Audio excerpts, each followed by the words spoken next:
Mensajero Internacional presenta el curso de Quebrantando la Intimidación, una serie de 8 partes para descubrir la raíz de la intimidación y ser libre de ella. En la sesión número 6, John nos muestra que la valentía no tiene que ver nada con la personalidad y aprende cómo la presión revela los motivos de tu corazón. También Pedro era el discípulo que más hablaba, pero sin embargo, él negó a Jesús porque él no entendía lo que era el amor perfecto. ¡Aleluya!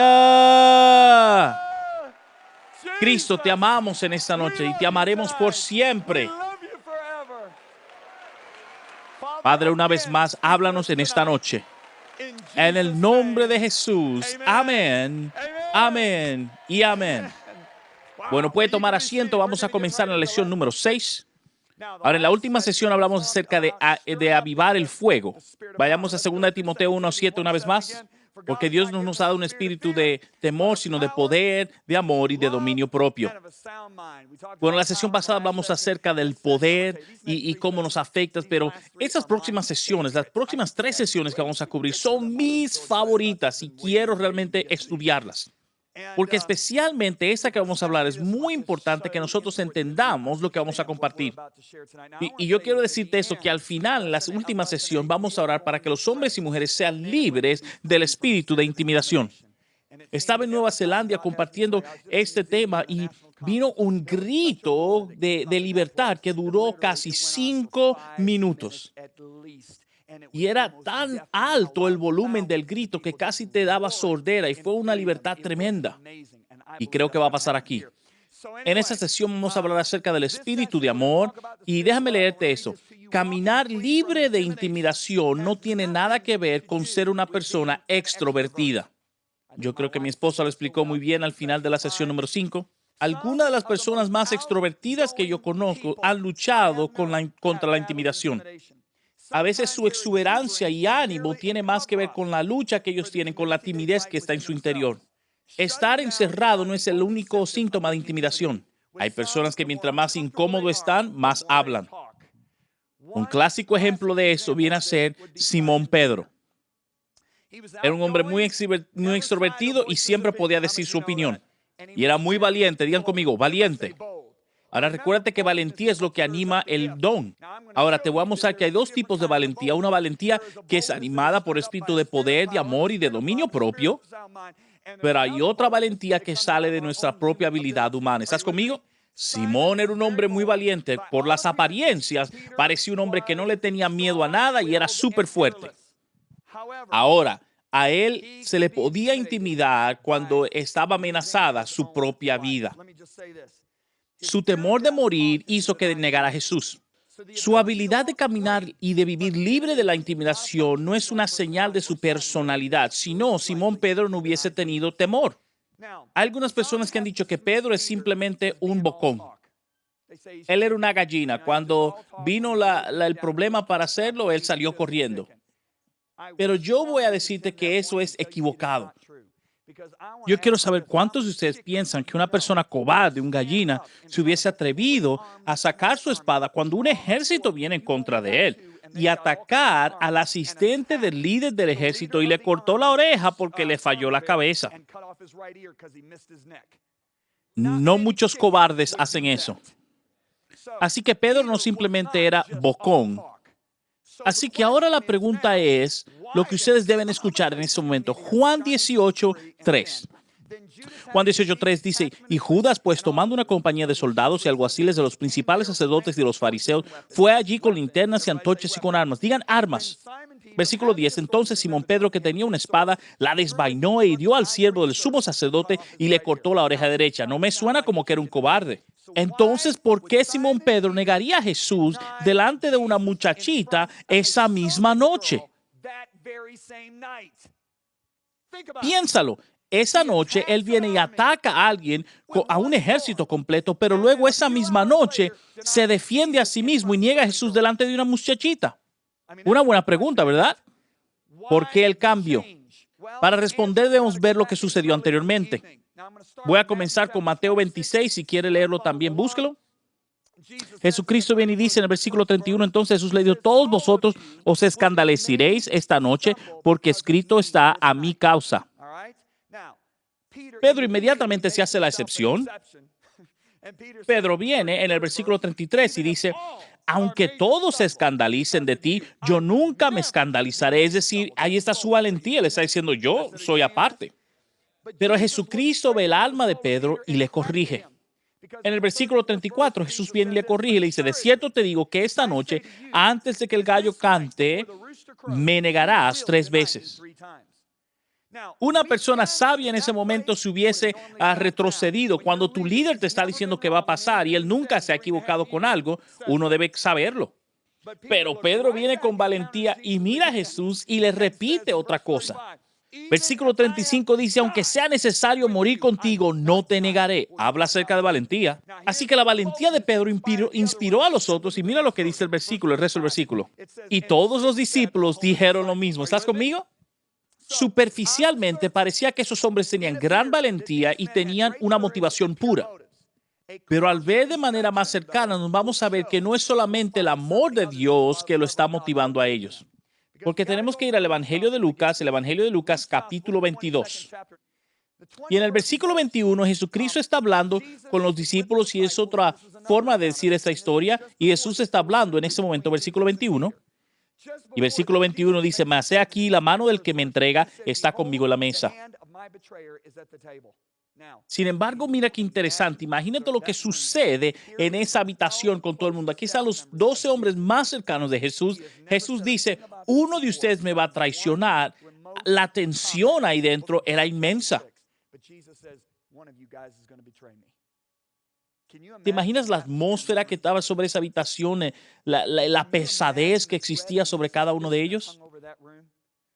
Versículo 23 dice, entonces ellos comenzaron a discutir entre sí quién de ellos sería el que habría de hacer tal cosa.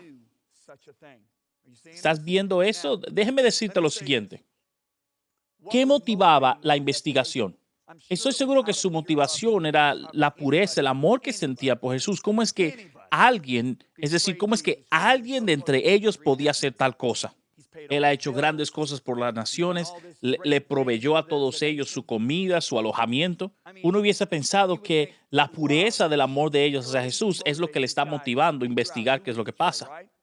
Pero esa no era la razón. Mira el versículo 24.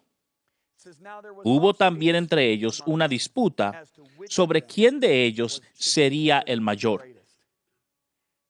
Ellos comienzan hablando de quién podría hacer tal cosa y la discusión termina siendo quién es el mejor de ellos.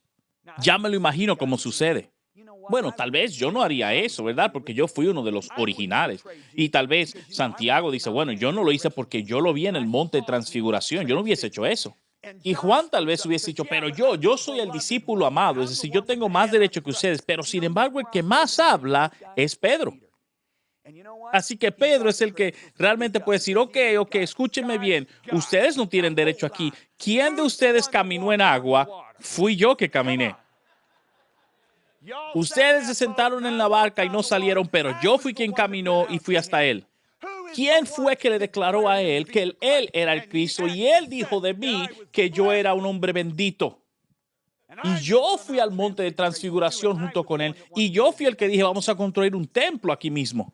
Yo sé que Pedro, por su personalidad tan exuberante, fue el que ganó la discusión ahí, ¿no? ¿Estás conmigo? Así que él tenía la confianza, había comprobado que él era el mayor de todos. Así que estoy seguro que la confianza de Pedro está basada en su amor por Jesús. Así que leamos. Mateo 26:36 dice, entonces llegó Jesús con ellos a un lugar que se llamaba Getsemaní y dijo a sus discípulos, sentaos aquí, entre tanto que voy allí y oro. La palabra Getsemaní significa prensa de aceite. Diga conmigo, prensa de aceite. Déjame decirle algo, bajo presión fuerte, lo que está en nuestro interior es lo que sale. Una prensa de aceite es cuando tú le pones presión a la oliva y lo que sale de la oliva es el aceite. Jesucristo va a Getsemaní, que es la prensa de aceite, y ellos van también, y ahora la presión va a sacar lo que está en el interior de ellos, los motivos. Versículo 37 dice, y Jesucristo comenzó a entristecerse y a angustiarse en gran manera. Tiene que entender que Jesucristo está bajo presión ahora mismo. Está entristecido y angustiado. De hecho, más adelante dice que Jesucristo sudó gotas de sangre. ¿Por qué? Porque Jesucristo se encuentra en una batalla. Jesucristo está a punto de encontrarse con la cruz y por primera vez en toda la palabra vemos a él hablar de su voluntad y la voluntad del Padre. Mucha gente dice que Jesucristo no tenía la capacidad de pecar, pero quiero confirmar algo, decir algo. La Biblia dice que él fue tentado en todo, pero sin pecado. Ahora tengo que decirle lo siguiente y hay que entender que si Jesucristo no podía pecar, entonces la tentación no era necesaria. Así que para mí es algo mucho más glorioso el hecho de que él nunca pecó. ¿Está conmigo? Jesucristo por primera vez hablando acerca de su voluntad y de la voluntad del Padre de manera separada aquí en el jardín. Escuche lo siguiente. Versículo 39, Padre mío, si es posible, pasa de mí esta copa, pero no sea como yo quiero, sino como tú quieras. Ok, esa es la primera vez que escuchamos su voluntad y la voluntad del Padre de manera separada. Entienda que Jesús sabía que esta era la voluntad del Padre. Usted tiene que entender que Jesucristo en 3 ocasiones y varias veces a sus discípulos le decía, esa es la voluntad del Padre, que yo voy a ser puesto en manos de pecadores, voy a morir y voy a resucitar en 3 días. Es decir, él lo había mencionado anteriormente.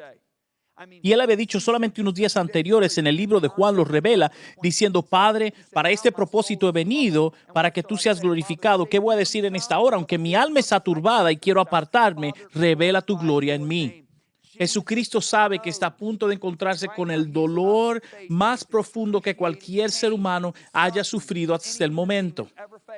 Así que él ruega con Dios diciendo, Dios, si esto puede pasar de mí, que pase, pero que no sea mi voluntad sino la tuya. Así que él siempre regresa diciendo, no, Dios, que sea tu voluntad y no la mía. ¿Estás conmigo? Así que él acaba de compartir con sus discípulos, aquel que cuida su vida la perderá, pero aquel que pierde su vida a causa de mí la ganará. Esa escritura que estamos viendo nos da 2 respuestas y 2 preguntas. ¿Por qué Jesucristo hizo lo que hizo y por qué Pedro no pudo hacer lo que dijo? La razón es que Jesús amaba la voluntad del Padre más que a su propia vida. Pedro amaba más su vida que lo que él deseaba hacer para Cristo. Tenía gran deseo de hacer cosas buenas para Cristo, pero su amor por Cristo no era lo suficientemente grande. ¿Está conmigo? Ok, así que en el jardín no era suficiente Jesucristo saber la voluntad, él tenía que ser la voluntad del Padre. Jesucristo tuvo que ganar esa batalla en el jardín. Entienda lo siguiente, cuando Jesucristo fue a la cruz, ganó la batalla por nosotros, pero en el jardín ganó su propia batalla. ¿Está conmigo? Ahí fue donde él venció. Ahora, fíjese cómo la presión afecta a Pedro y a los demás discípulos. Increíble. Luego que Jesucristo estuvo batallando en el jardín por 1 hora, él regresa para encontrar a sus discípulos y encuentra a los discípulos durmiendo. Mira cómo lo dice Lucas 22:45. Dice lo siguiente, y estaban durmiendo a causa de la tristeza. Estaban bajo la misma presión que Jesús estaba. Pero ¿qué hace Jesucristo en medio de la tristeza? Él lucha, es decir, él pelea con tal de rendir su vida. Los discípulos se echan a dormir, es decir, no están peleando para perder sus vidas. Así que Jesús mira a estos muchachos y mira lo que les dice a ellos. Y Jesucristo viene y les dice lo siguiente, Mateo 26:40 y 41 dice, así que no habéis podido velar conmigo 1 hora, velar y orar para que no entréis en tentación, el espíritu a la verdad está dispuesto, pero la carne es débil. Nuestro corazón, nuestro espíritu está dispuesto, pero la carne siempre va a buscar la forma de protegerse. Por lo tanto, si nuestra carne no está crucificada, nosotros le vamos a dar lo que nos pide o lo que desea. De la presión que vino aquí en la prensa de aceite fue lo que vimos en la cena. El egoísmo y el orgullo, ¿entiendes? Ese egoísmo y ese orgullo era lo que realmente estaba motivando a ese grupo de hombres. Ellos se echan a dormir a la hora de la presión, a la hora de la necesidad.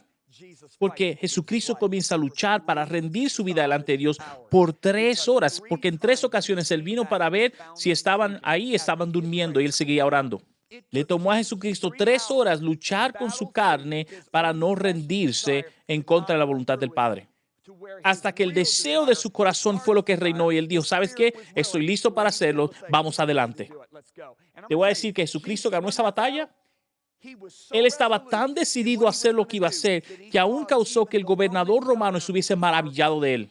Él estaba tan impresionado porque Jesucristo no se defendía por nada. Le dijo, yo no me voy a defender, yo he entregado la voluntad de mi vida al Padre y tú no puedes hacer nada en contra de mí al menos que el Padre te dé la voluntad a ti.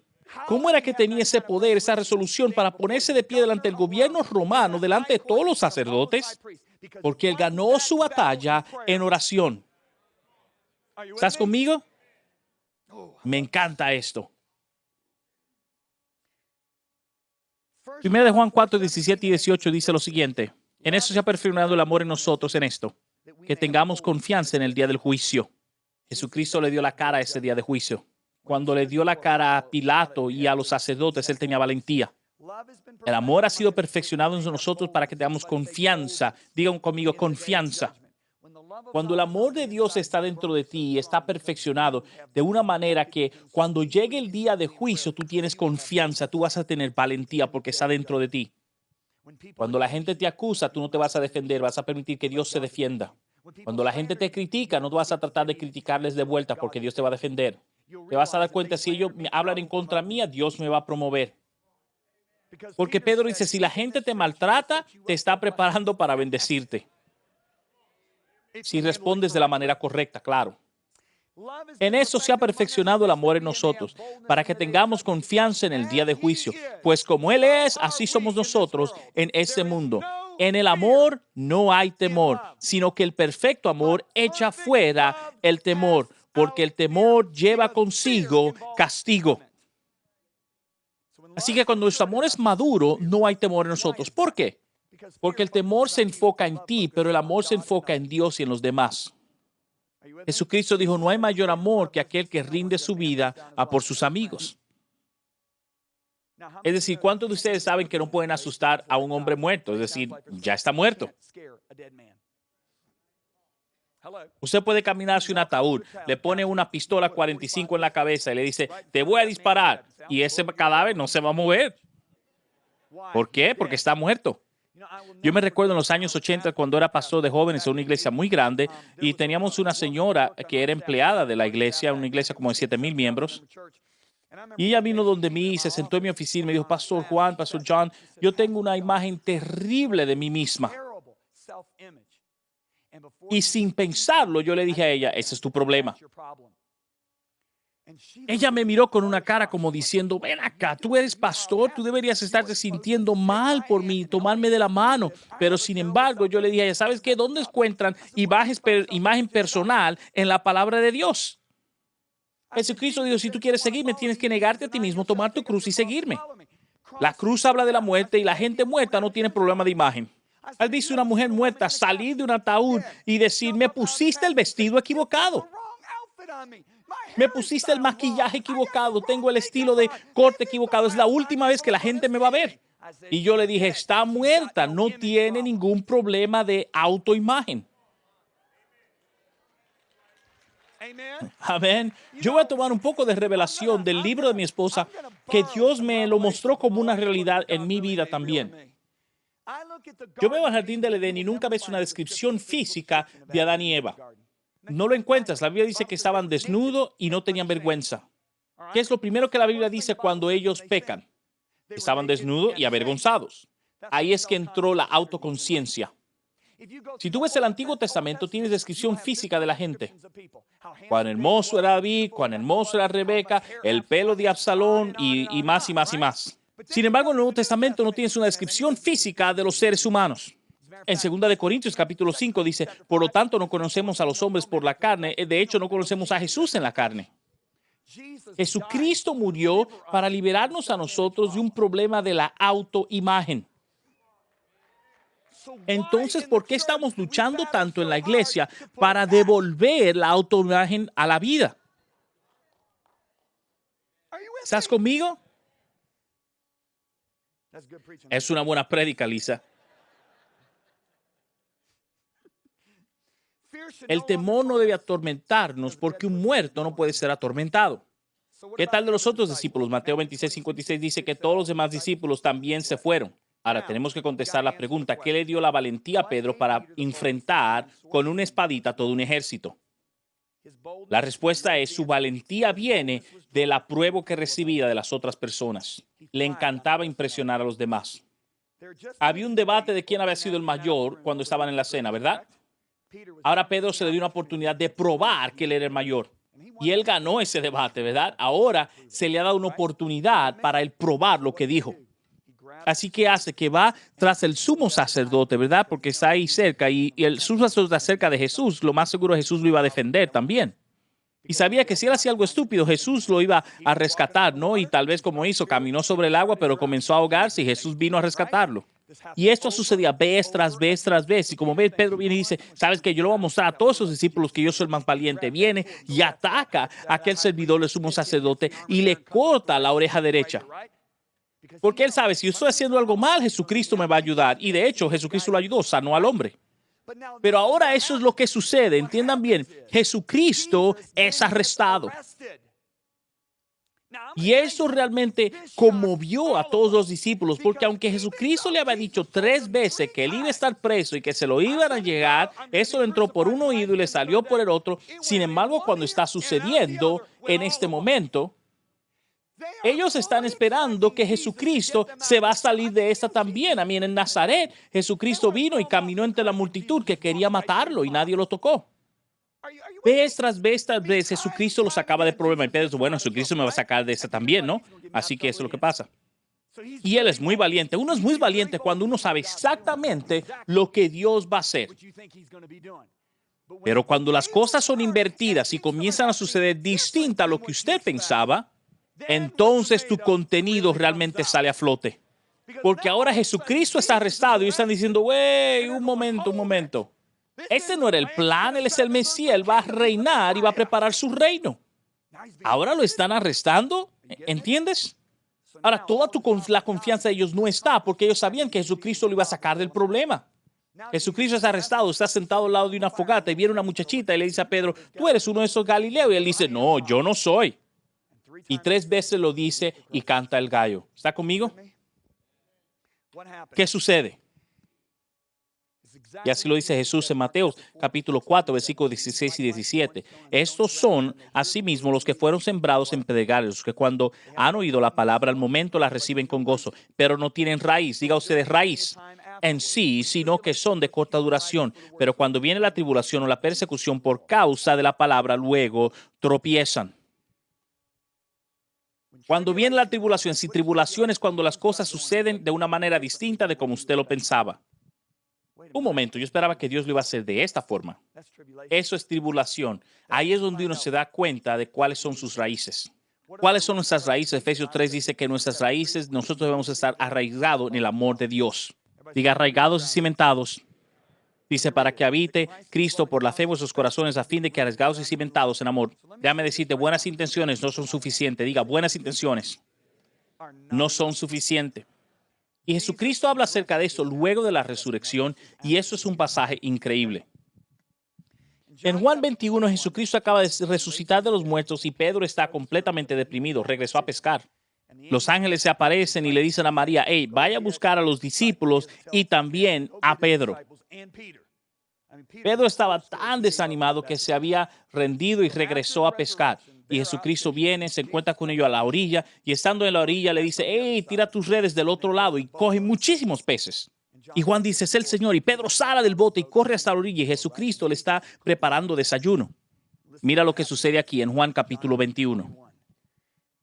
Cuando hubieron comido, versículo 15, Jesús dijo a Simón Pedro, Simón, hijo de Jonás, ¿me amas más que a esto? Diga conmigo, ¿me amas?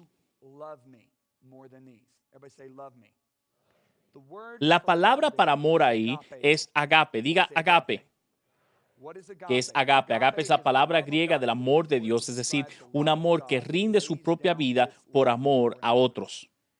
Hay varias palabras griegas que son traducidas como amor. Las dos más grandes son agape y fileo. Agape es el amor que rinde su vida por sus amigos. Y fileo es amor de afección. Diga fileo. El mundo y la iglesia ambos tienen fileo, pero el mundo no tiene el amor agape. Ese es el amor que Jesucristo dice, yo he rendido mi vida por ti y por lo tanto ustedes hacen lo mismo. Es decir, agape, un amor que rinde. ¿Está conmigo? Y dice la palabra, ese es el amor que el mundo no puede recibir y es el amor que va a ser derramado sobre todos cuando Él retorne. Así que Jesucristo mira a Pedro y le dice aquí en el versículo 25, Pedro, ¿tú me agape? Es decir, en otras palabras, Pedro, ¿me amas lo suficiente para rendir tu vida por mí? Ahora déjame decirte, Pedro es un hombre completamente quebrantado. ¿Estás conmigo? Él ha sido quebrantado, su orgullo ha sido quebrantado. ¿Y sabe lo que le dice a Cristo? Simón, hijo de Jonás, ¿me agape más que a eso? Y Pedro le responde, sí, Señor, tú sabes que yo te fileo. La palabra griega que Pedro utiliza ahí es fileo, es decir, Pedro está hablando acerca de fileo. Jesucristo le dice, ¿me amas lo suficiente para rendir tu vida por mí? Pedro le dice, yo te amo con afección, pero no para rendir mi vida por ti. Es decir, yo te lo comprobé. Yo fallé de manera terrible, pero yo te amo como compañero. ¿Qué está sucediendo? Pedro está siendo honesto, es un hombre quebrantado. Y yo me he dado cuenta que Dios le encanta tratar con gente honesta.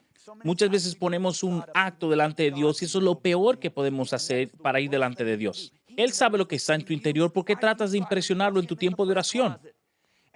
Aquí está Pedro diciendo, estás loco, yo voy a morir por ti. Y Jesucristo le dice, no, tú me vas a negar. Y los demás discípulos, claro que sí, todos vamos a morir por ti. Jesucristo no dijo nada, solamente dijo, wow, necesitas quebrantamiento. Es interesante cuando uno es líder en una iglesia, uno se da cuenta quiénes necesitan quebrantamiento. ¿Y sabes por qué? Porque yo fui uno que necesitaba gran quebrantamiento en mi propia vida. Y no te desanimes porque los caballos locos se convierten en buenos caballos de carrera. Si toma mucho trabajo quebrantarte, no importa, porque Pedro se convirtió en uno de los grandes apóstoles del Evangelio. Jesucristo lo mira y le dice, ¿me amas, Pedro? ¿Me amas lo suficiente para rendir tu vida por mí? Pedro dice, no, te amo afeccionadamente. No te amo lo suficiente para dar mi vida por ti. Así que mira el versículo 16. Y volvió a decirle la segunda vez, Simón, hijo de Jonás, ¿me amas? Es decir, tú me agapes, es decir, tú vas a rendir tu vida por mí. Pedro le respondió, sí, Señor, tú sabes que te amo. Es decir, sí, Señor, tú sabes que fileo, es decir, no te amo lo suficiente para rendir mi vida por ti. Una tercera vez Jesucristo le digan todos conmigo, tercera vez. Y le dijo la tercera vez, Simón, hijo de Jonás, ¿me amas?